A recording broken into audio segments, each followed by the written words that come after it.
Bab 787. Asal-usul area terlarang. Xiong Shen tidak mengerti bagaimana ayahnya berubah menjadi mayat pengembara. Sekarang sepertinya dia tidak perlu mengerti lagi.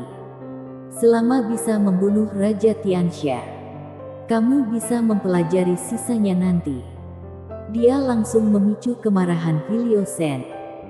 Ketika Hilio Shen mendengar bahwa cucunya telah dibunuh oleh Raja Tianxia, niat membunuh yang mengerikan terlihat. Sungguh Raja Tianxia, plan memindahkan mayat kita telah ada selama ribuan tahun.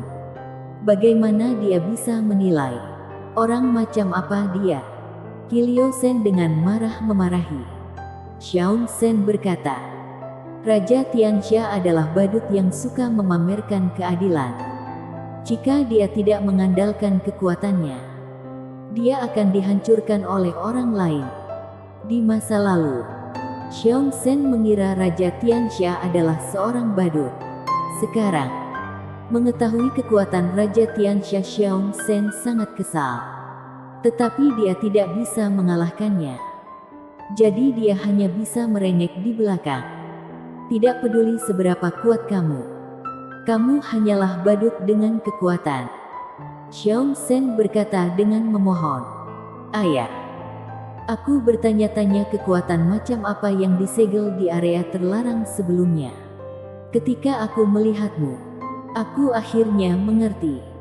Aku harap kamu dapat membantu keluarga kami untuk mengatasi kesulitan.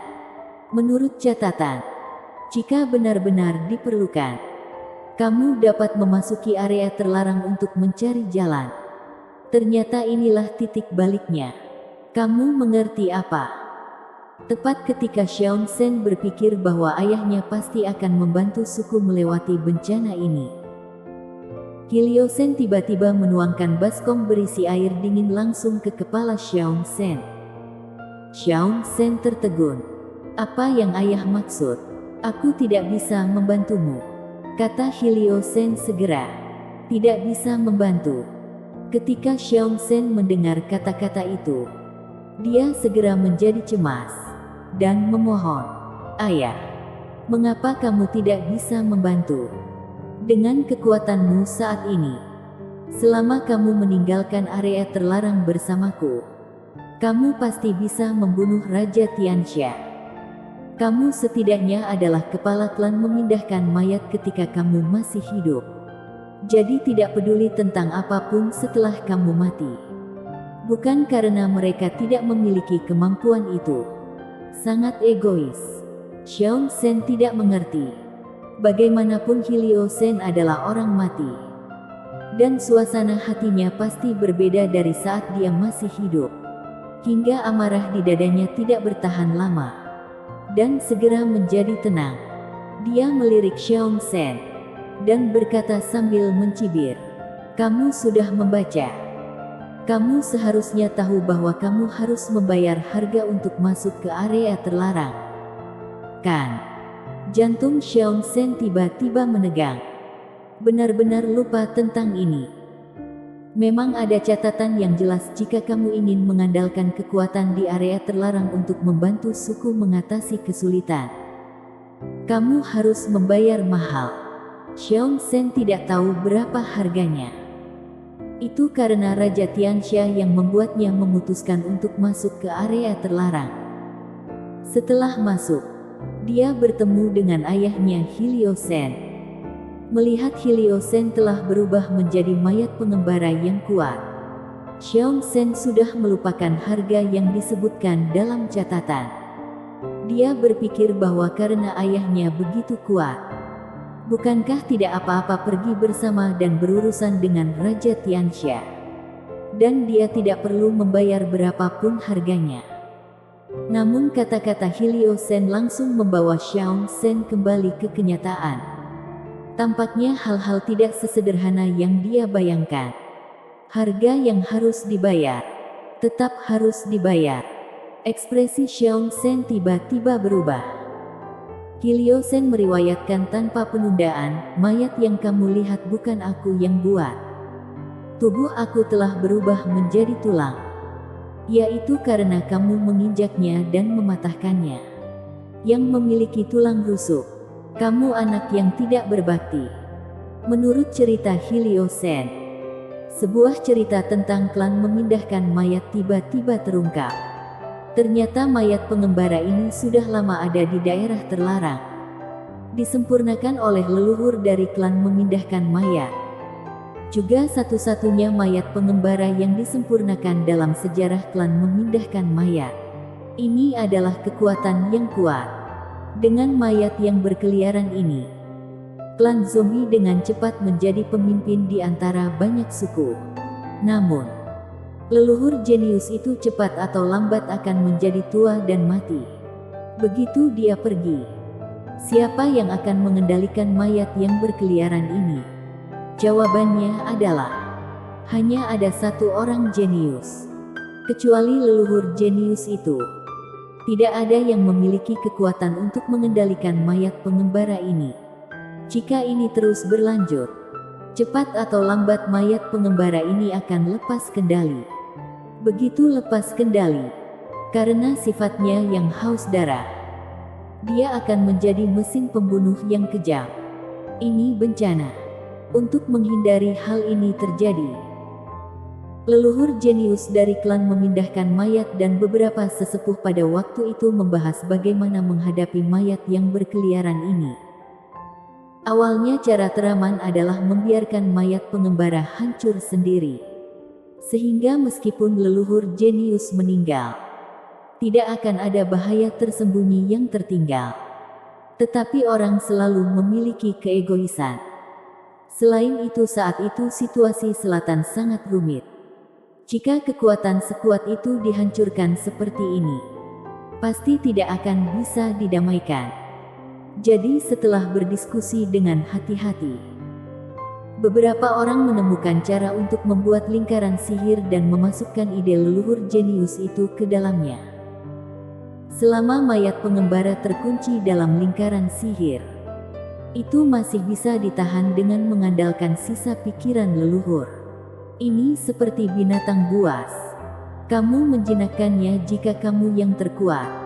Kemudian ketika kamu menjadi tua, bahkan jika kamu tidak lagi memiliki kekuatan untuk melawan binatang itu, dia telah mengenalimu sebagai tuan.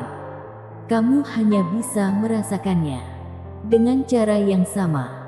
Selama nafas leluhur masih ada, dia selalu dapat mengendalikan mayat yang berkeliaran ini. Dan, nafas antara manusia dan mayat mengacu pada pikiran. Mayat mengendalikan mayat melalui pikiran mereka. Jika kamu ingin mempertahankan keberadaan pikiran untuk waktu yang lama, benda sederhana seperti batu giok dan alat sihir pasti tidak akan berfungsi. Lingkaran pikiran yang terukir pada benda tersebut mungkin akan habis dalam beberapa tahun. Mereka akhirnya memutuskan untuk mengatur formasi skala besar, dikelilingi oleh kristal khusus, yang semuanya merupakan bahan yang kondusif untuk melestarikan. Beginilah lahirnya tanah terlarang pengusiran mayat. Bersambung.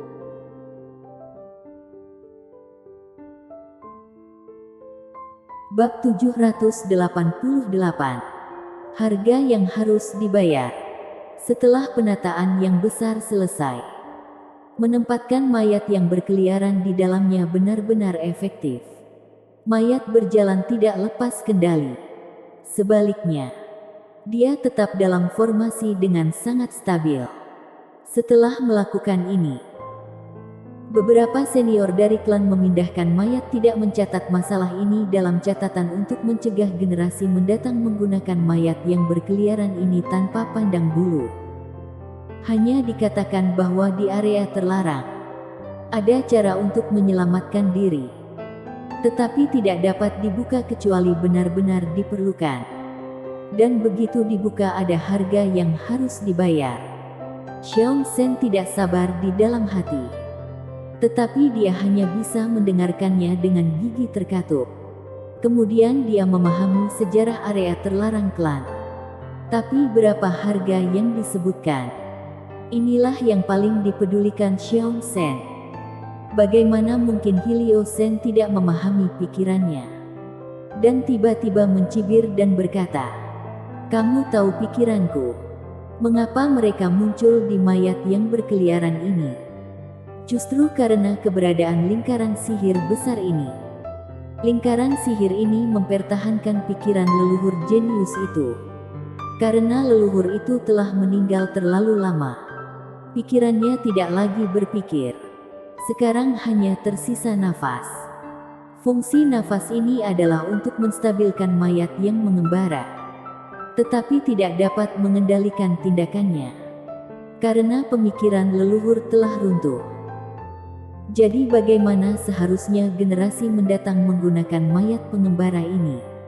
Leluhur jenius klan saat itu sepertinya mengharapkan ini. Jadi dia mengatur trik kecil di tubuh mayat pengembara. Selama keturunan menembus pikiran ke dalam mayat, pikiran leluhur dalam formasi akan menyatu dengannya, yang akan memberikan ilusi pada mayat bahwa leluhur memanipulasinya. Inilah alasan mengapa pikiranku bisa bertahan sampai hari ini. Dan aku bisa mengendalikan pergerakan mayat berjalan ini. Tentu saja, itu hanya terbatas pada area terlarang ini. Saat Hilio Sen berbicara, nadanya tiba-tiba berkata, "Begitu aku meninggalkan area terlarang ini, pikiran aku akan segera hilang. Jika aku tidak membawa mayat pengembara kembali ke area terlarang tepat waktu, itu akan menjadi bencana besar." Melalui pikiranku sendiri, aku membawa mayat pengembara keluar. Dan begitu pikiran aku menghilang, mayat pengembara tidak dapat merasakan nafas leluhur di luar. Dan itu pasti akan kehilangan kendali. Bukankah itu bencana? Xiao Sen bertanya dengan sungguh-sungguh. Dengan kekuatan mayat yang mengembara, seharusnya tidak sulit untuk membunuh Raja Tianxia dalam sekejap. Dan tidak akan memakan banyak waktu. Ayah, berapa lama ayah bisa tinggal di luar? Seharusnya beberapa detik.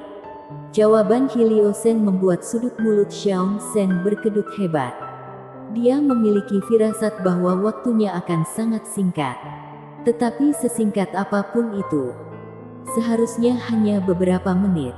Tetapi Hilio Sen mengatakan itu hanya beberapa detik. Bukankah ini lelucon? Apa yang dapat kamu lakukan dalam beberapa detik? Diperkirakan sebelum bergegas di depan Raja Tianxia, mayat yang berkeliaran sudah kehilangan kendali. Pada saat itu, mereka tidak akan membantu para klan memindahkan mayat untuk menyeberangi malapetaka, tetapi mengiring mereka ke surga. Xiao Sen merasa ini sangat konyol. Hilio Sen tidak menganggapnya serius dan berkata dengan nada menghina, "Jika bukan karena mayat yang berkeliaran sulit dikendalikan, mengapa leluhur menghabiskan begitu banyak waktu untuk membangun formasi sebesar itu? Jika itu benar-benar mudah dikendalikan, tidak perlu menyia-nyiakan proyek sebesar itu." Hilio Sen menambahkan, "Bagaimanapun, aku telah mati selama bertahun-tahun dalam formasi ini. Meskipun kehilangan pikiran sangat kecil setelah bertahun-tahun, pikiran pasti tidak akan sebaik sebelumnya. Formasi ini ditujukan untuk pemikiran para leluhur. Dan efek pelestarian dari pemikiran keturunan seperti Hilio Sen tidak ideal. Ini juga yang dikatakan bahwa setiap ketua harus memasuki area terlarang sebelum kematian, yang sebenarnya setara dengan semacam pewarisan pemikiran. Apa yang diketahui Hilio Sen adalah apa yang dikatakan ketua sebelumnya kepadanya, yang hampir persis sama dengan apa yang dia katakan kepada putranya Xiao Sen hari ini. Aku tidak bisa, tapi kamu bisa. Selama kamu memasukkan pikiranmu ke dalam tubuh mayat yang berkeliaran, kamu harus bisa mengendalikannya untuk bergerak keluar selama lebih dari 5 menit. Membunuh oleh yang kuat adalah pembunuhan instan. Menghancurkan lawan dengan kecepatan. 5 menit sudah cukup untuk membunuh selusin Raja Tianxia. Tentu saja Xiao Zhen sangat ingin melihat pemandangan seperti ini. Tetapi dia tidak sepolos itu. Dan bertanya dengan hati-hati, lalu berapa harganya? Berapa harga yang harus aku bayar? Hilio Zhen berhenti. Lalu berkata dengan penuh arti, meskipun ada leluhur yang membantu. Keluaran pikiran yang diperlukan untuk mengendalikan mayat yang berkeliaran tidak sesederhana itu. Dan kamu harus memberikan segalanya. Semua. Xiao Zhen tiba-tiba melebarkan matanya. Untuk mengendalikan mayat dengan lebih baik. Klan memindahkan mayat telah mewariskan seperangkat metode transmisi pikiran dari nenek moyang mereka. Setara dengan semacam kekuatan spiritual. Tetapi hal ini sulit untuk dibalik. Orang dilahirkan dengan kekuatan spiritual. Tetapi kebanyakan dari mereka tidak tahu bagaimana menggunakannya. Klan memindahkan mayat cukup istimewa. Mereka tahu bagaimana menggunakan kekuatan spiritual mereka. Tetapi mereka tidak tahu bagaimana mengolahnya. Jadi pada dasarnya setiap pengusir mayat dapat memurnikan banyak mayat dalam hidupnya. Tetapi biasanya hanya ada satu yang benar-benar dapat memilih untuk menjadi pengikutnya. Pengikut yang terpenting adalah patuh. Yang perlu dimanipulasi melalui pikiran. Terlalu banyak untuk ditanggung. Jadi apa yang dikatakan Hilio Zhen barusan? Biarkan Xiao Zhen menaruh semua pikirannya ke dalam tubuh mayat yang berkeliaran. Apa perbedaan antara membiarkannya mengering dan mati? Kesepakatan ini terlalu buruk. Xiao Zhen berkata dengan wajah muram. Harganya terlalu tinggi. Aku tidak bisa menerimanya. Untuk membunuh Raja Tianxia, dia harus mempertaruhkan nyawanya sendiri. Siapa yang bisa menerimanya? Lebih baik menyerahkan Jeka Zhen itu. Ayah, aku terkejut bisa berbicara denganmu di sini hari ini. Tetapi harganya terlalu berat untuk aku terima. Jadi aku hanya bisa memikirkan cara lain. Dan aku akan datang mengunjungimu lagi ketika aku punya kesempatan. Xiao Zhen buru-buru bersiap untuk melarikan diri. Raja Tianxia masih menunggu di luar. Jika dia menunda terlalu lama, itu akan menimbulkan masalah. Xiao Zhen telah membuat keputusan untuk meninggalkan Jeka Zhen. Pada saat yang sama, ada perasaan dimainkan. Catatan ini hanya menipu. Xiao Zhen bahkan tidak ingin repot-repot masuk ketika dia mengatakan bahwa dia akan membayar harga dengan nyawanya. Lagi pula, dia bukan tipe orang suci yang mengorbankan dirinya untuk orang lain. Bukankah hanya membuang waktu menunda begitu lama? Namun, apa yang Xiao Zhen tidak pernah bayangkan dalam mimpinya adalah bahwa hal yang lebih buruk lagi akan datang. Bersambung.